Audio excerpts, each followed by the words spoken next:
জেলা প্রতিনিধি,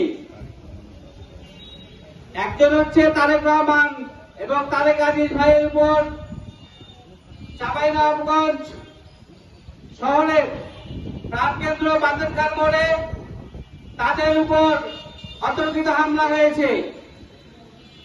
গত বৃহস্পতিবার প্রায় রাত 9টার দিকে আমরা ভোলাহাট উপজেলার সাংবাদিক সমাজ আজকে চাঁপাইনবাবগঞ্জ জেলা জুড়ে প্রত্যেকটি উপজেলায় একই সঙ্গে আজকের প্রতিবাদ সভা অনুষ্ঠিত হচ্ছে। আমরা ভোলাহাট উপজেলার সাংবাদিক সমাজ আমরা আজকে প্রতিবাদ সভায় উপস্থিত হয়েছি। আজকের এই প্রতিবাদ সভা থেকে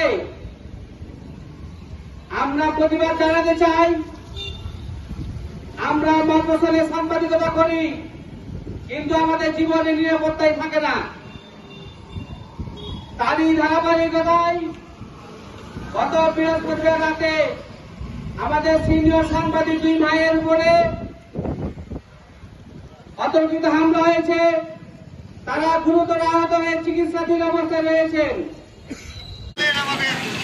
সকলকে সালাম, আসসালামু আলাইকুম। আমরা সাংবাদিক আমাদের প্রিয় স্নেহভাজন তারেক রহমান ও তারেক আজিজের উপর সংবাদ সংগ্রহ করতে গিয়ে যে ধরনের সন্ত্রাসীরা হামলা চালিয়েছে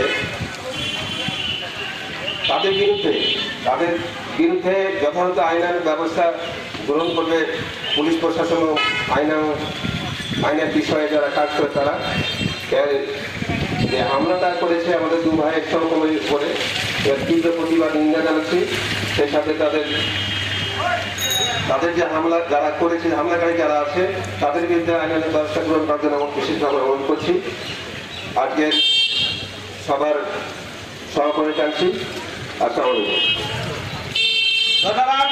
আজকের এই প্রতিবাদ সভায় উপস্থিত সকলকে কৃতজ্ঞতাপূর্ণ ধন্যবাদ জানিয়ে এবং